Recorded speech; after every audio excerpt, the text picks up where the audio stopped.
morning, true crime friends. How y'all doing? Oh my goodness. The state of Florida versus Ashley Benefield, trial day 2. This day in court was jam-packed with excitement, also craziness. Okay, so look. First up on the stand was Alicia Byers. Oh, wait. You know what you need to do? Please like this video and subscribe to the channel. On the stand, Alicia Byers, Ashley Benefield's mama, gets up there and she's just like, hi. Oh, they look just alike. Oh my goodness. It's like, imagine Ashley a little bit older with like gray hair or whatever. And that's her mama. She got her mama's whole face. Her head, on the other hand, we will not reduce people to their looks here at Gossip Rumor and Innuendo LLC. No, we will not do it. Also, she might have a little Duplo on her daddy's side. You know them Duplo Lego?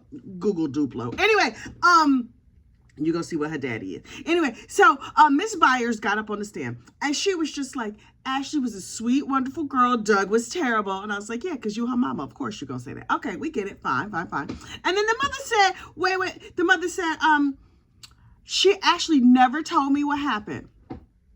Really? She never mentioned a word of it to you.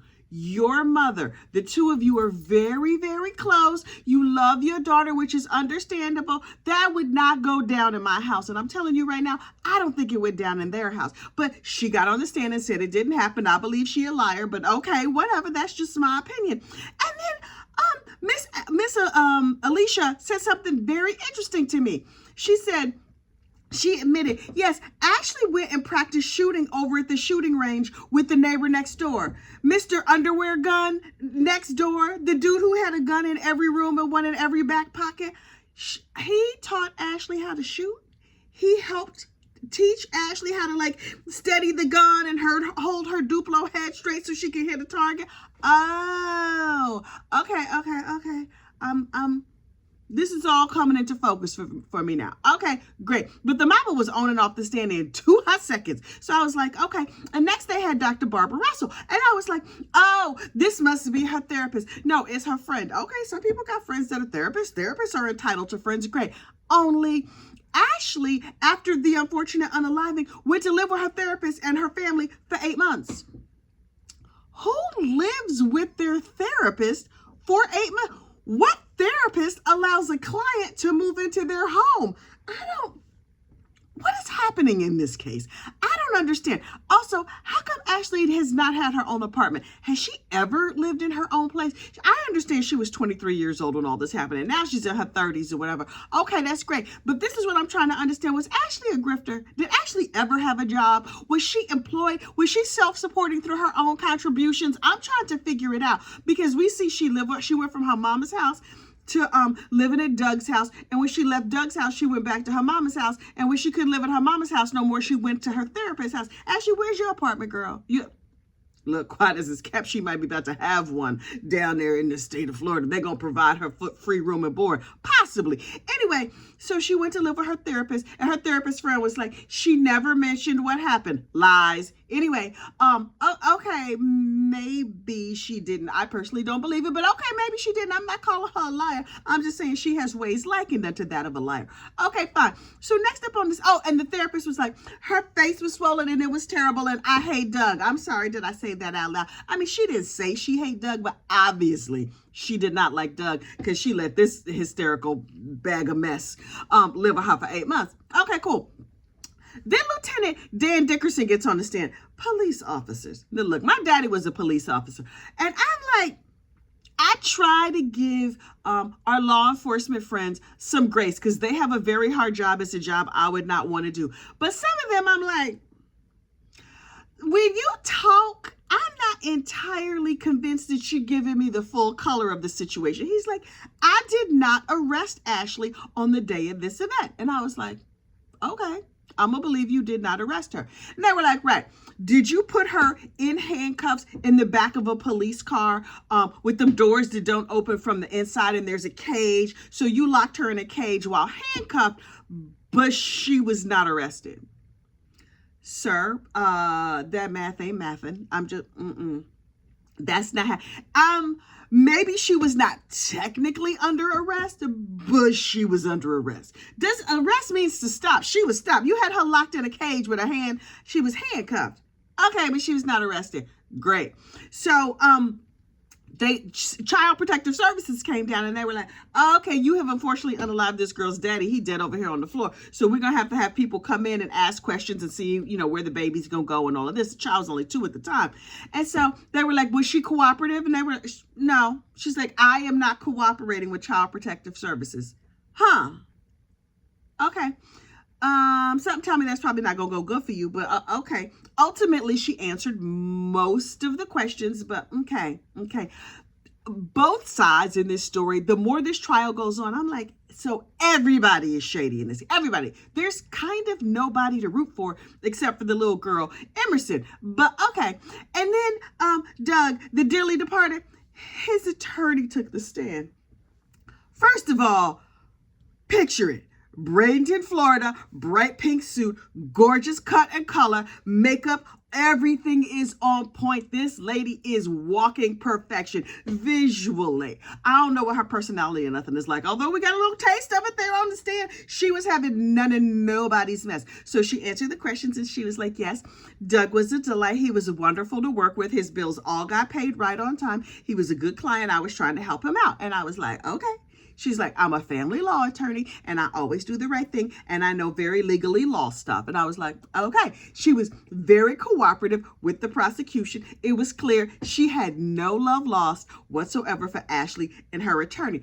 Also, Ashley and her attorney both seem kind of like terrible people, but okay, fine. So this attorney let us in on a couple things that we may not have known prior to now. She was like, number one, they were going back and forth about custody. Well, first of all, before the baby was born, Doug wrote a letter and was like, dear Ashley, can I be there when the baby is born? I know you really don't like me right now, but that would be nice, please. And thank you. It was sent over email because there was an order of protection and Doug could not send that to her directly. So he hired this attorney to write a letter that says, hey, the baby's due in a couple of weeks. Can you let me know? And then Ashley receives the email and was like, oh, well, this is going to be a no. Now, keep in mind, at this point, Doug and Ashley were separated. Ashley had gone to her mama's house. When she was morning sick, she's like, oh, I'm pregnant by this dude. I'm going to go stay at my mama's house, and I'm never going to speak to him again. So she got herself knocked up a couple months into this marriage, and then just stopped speaking to her husband altogether. Man, that's probably not going to go good for you. But okay, that was her decision. So, and was he... can you say the ABUSE word? He was harsh. That's how we're going to phrase that. He was harsh with her. And he was also a whole garbage bag, if you ask me. But since nobody did. But you are watching my channel, so I'm going to tell you what to think. He was not a nice man. Okay, I get it. You don't want to be bothered with him. So then she goes on down to the hospital and she has the baby. She does not tell him she's in the hospital. She does not tell him she's having the baby. She did not give the baby his name. I was like, oh, okay.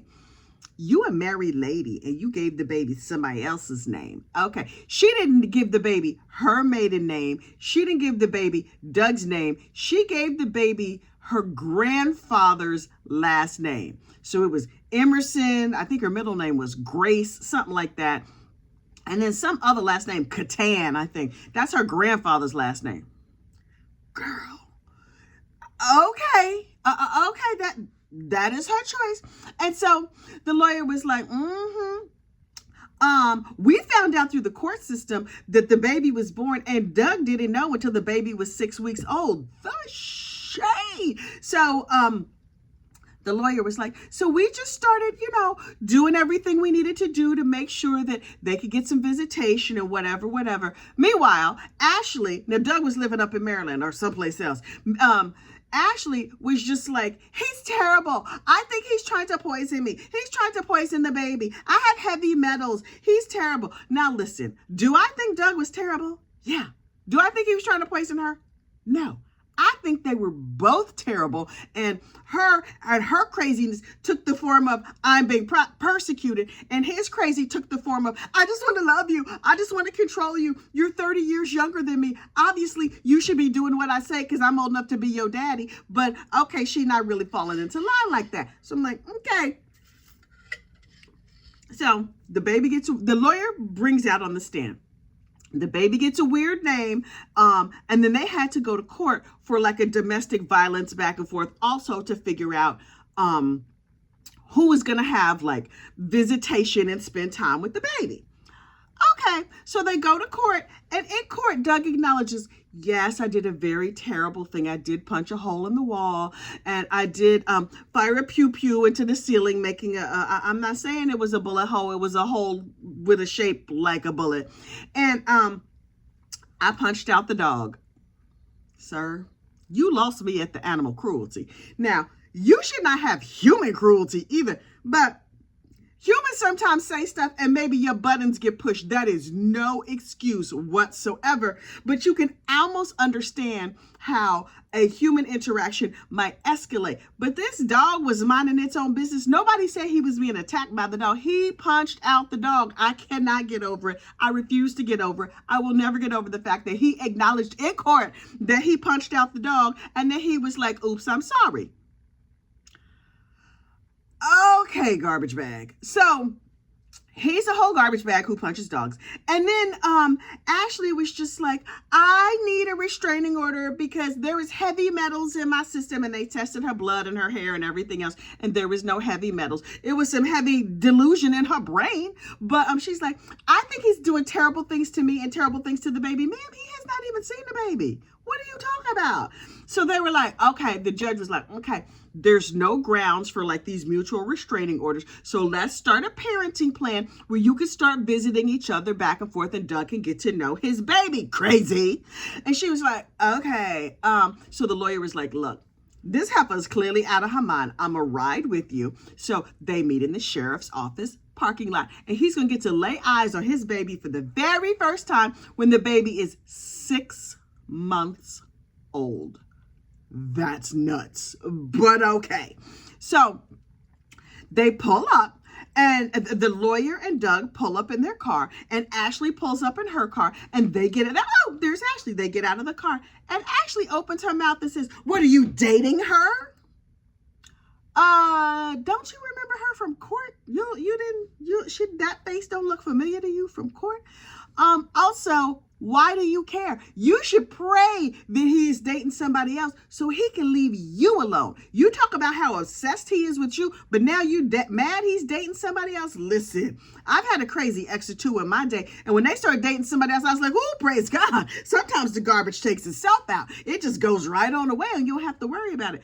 Girl, I'm going to need you to pick a side and decide what you want. Do you want to be with this man or not with this man, whatever. So Doug holds his baby, visits his baby, meets his baby for the very first time. And then Doug is like, hey, lawyer, listen, come here. I'm going to go off and be with Ashley, and all of us are going to drive off together. We're going to live happily ever after. And the lawyer was like, listen, I know she's looking real cute right now, but I've been doing family law for a long time, and she's setting you up, my dude. And he's like, no. I could tell from this first meeting that she loves me and I love her, and we're going to play happy families, and it's all going to be good. And the lawyer was like, okay, I'm going to give you a stack of my cars because you going to need these, my friend.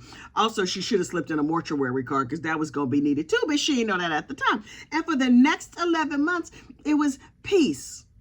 Or peace adjacent. The two never lived together again, but they were back and forth, and they were like in conversation with one another. And it's like, okay, maybe they worked it out. But at some point, Ashley decided like, no, I don't, And another restraining order came into effect. But here's the thing. Doug, one not to take no for an answer, was like, right. So the judge said, since we're fighting again, and since she says I'm trying to unfortunately unalive her, I can have zero contact with her. Got it. Thanks so much for letting me know, Judge. And then he immediately went down to wherever you buy fancy teapots, and he bought a very fancy teapot, and he mailed it to her. What? Sir, case you weren't clear, no contact means no contact. I know it's hard because, those two things, those words don't sound like they should go together. But in your case, no contact meant no contact. So, sir, clearly you're not good at following directions. And Ashley, for her part, was like, oh, it was a teapot for her birthday. She receives a package from Doug. If this was me, I would be like, let's just put this in like a big plastic bag or something. I don't know what's inside here because he's a little bit crazy. I'm going to take it right down to my lawyer's office and never open it. Great. Ashley calls the police and has the hazardous materials people come and take it away. So have you done called the bomb squad or whatever because somebody sent you a birthday present? Okay. And the police. He has violated the restraining order. Somebody needs to arrest him. Okay. I could understand where a teapot might be threatening under certain circumstances. I could almost understand it. The dynamics of this entire relationship sound nuts to me. But okay, maybe it's assault with a deadly teapot. What do I know? And then the court went on a break. And I was like, ooh, I need a break from the crazy. I could stop. I could go tinkle. I could get myself a fresh cup of iced coffee. Hang on. Then the judge comes back on the record and he was like, listen, y'all, we got to talk about something. While we were just on the break, I think it was lunch, a reporter came to the judge's office and was like, hey, I need to talk to the judge privately because I have some information about the case. What now? And the judge's judicial assistant was like, that's not how that works, dog. You can't, nope. The judge was like, okay. Tell that heifer that we're going to be back in court at 12:30, and at 12:30 they could come and give their information in open court. And so, because I'm not going to have some private conversation about whatever about this case. The reporter sends word back of like, never mind. Did you have some secret teapot information that we need to know? Because listen, the court is not interested in your information. The prosecution is like, no, thank you, leave us alone. The defense was like, please give them my phone number because I want to know everything. Defense lawyer, I understand why you want to know everything. Also, I want to know everything too. So reporter, whoever you are, you can call me gossiprumormail@gmail.com. I want to know what you know because I'm nosy. Listen, I'm here for all the tea. We here at Gossip Rumor and Innuendo LLC want to know all of your personal business. Please and thank you. You can email that today and mail it express. Put the little red exclamation point on it because you know I'm not good at email. So anyway, I was like, this case is crazy and clearly is bringing out the crazy in other people. So after the break, the Doug's family law lawyer is on the stand and she's dueling back and forth with the defense attorney. And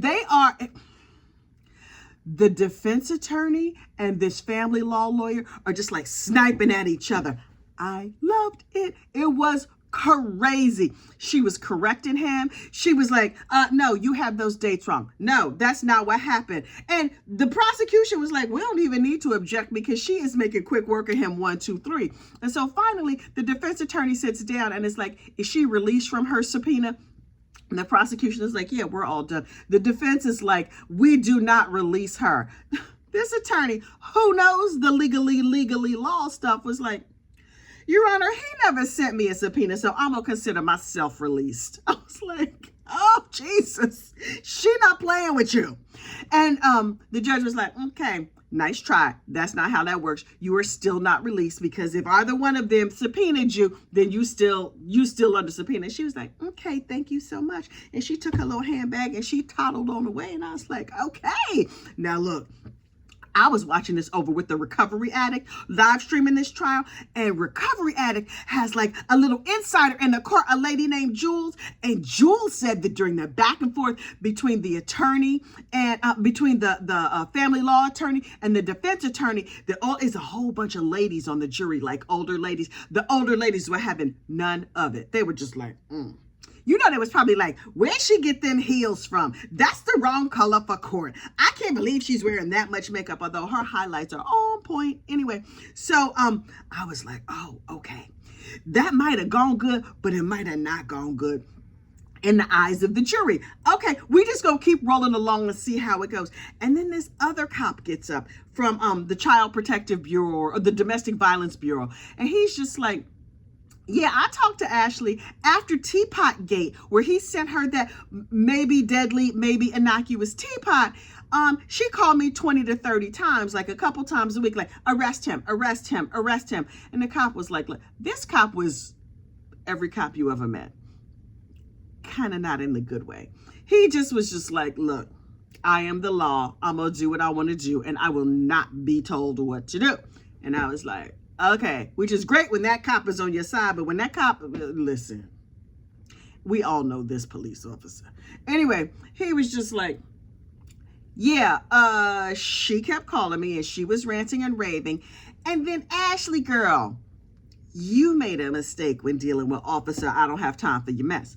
He said she was calling constantly saying, arrest him, arrest him. When are you going to arrest him? And he's like, look, we do not have enough to arrest him. The whole Teapot situation, I understand you were upset. No. And so Ashley started screaming and keening and crying and going crazy. Well, you know what's not going to work? That. Ma'am, you and your histrionics gonna need to go someplace, because this officer was like, okay, lady, look, I don't know what you want from me. Ashley's request was, he's going to be at court on such and such a day. Arrest him in front of the judge, because that's going to help me in my custody case. And the officer was like, ma'am, no, no, I'm not doing that. And Ashley was like, I can't believe you're going to let him damage me and my child. She's melting down. And I was like, okay. According to the court insider, that's when all the ladies on the jury was like, take some notes. This heifer did what? Her and all her histrionics. So the defense attorney got up and tried to make it look bad, like, well, no, you wouldn't arrest him. And so she was concerned. This officer was like, I will not be told what to do by a keening, hysterical woman on the other end of the phone. The heifer's crazy. And so then he got off the stand, and there were two psychologists that ended out the day, right? One psychologist was like, I was just there from the court system to evaluate what was in the best interest of the child. The two seemed to get along well enough. They were going to movies and dating. Wait, how is it 1 minute you think he's trying to poison you and the next minute y'all going to see a movie together? I don't understand. But okay, he's like, I was just writing my report. Turns out the prosecution's theory of the case is that this report coming out is what sent Ashley all the way over the edge. Ashley's thinking was, if this report comes out and it doesn't give me what I want, then I'm gonna have to deal with this man forever. So I'm gonna have to clearly, unfortunately, unalive him to keep this report from coming out. Plot twist, the report came out anyway, and now Ashley might go to jail. So girl, that went, you miscalculated. But anyway, so this dude was like, I wrote the report. I met with both of them. Ashley did not say she had concerns for herself. She said she had concerns for her child. Okay, great. When she was pregnant, she was like, he's doing terrible things to me. Now that the child is born, who he clearly does not see that often, and when you see each other, you're there, your mom's there. She said, he's damaging the child. Okay, ma'am. I cannot. So this also, can I see the report? She don't get to see it. It's a 25-page report for him and a 27-page report for her. I want to see the report. Is that online someplace? I kind of want to see the report. Am I nosy? Yes, you know I'm nosy. I want to see the report. Anyway, the last witness of the day brought the most fireworks of the day. I was like, oh, I'm worn out from the crazy of this day in court. So this marriage counselor gets up. He was not on the stand for long. And he was just like, I could not understand why these people were together. They were toxic to each other, and I could not figure out why they were together. And I was like, right, Dr. Quintal? Dr. Jason Quintal. He was just like, And Ashley was saying, like, I don't really want to be with him, but, you know, I'm just trying to move on with my life. I just want to go to Maryland, terminate his parental rights. I already have my baby. What I need him for? He don't have as much money as I thought anyway, so let me just get on with my life. Meanwhile, Doug was like, but I really, really, really want you, fetus that I've been dating, that I married. Anyway, so he was just like, Dr. Jason Quintal was like, I mean, they were bad together. And of course, the history of violence, the state is like, I object. And the judge sustains the objection. And Dr. Jason Quintal was like, because, you know, Jason in his head was like, well, yeah, he did punch that dog. Remember that dog? Listen, I'm here for Fido. I don't know the dog's real name. I'm here for Fido. But these people was crazy, and I don't know why they were together. So he's like, I'm a therapist. I know to take my big cleansing breath. So he took a big cleansing breath. And the defense attorney, that's when he ripped his drawers, honey. He was like, I know. Also, you should see the mess I've been dealing with this court.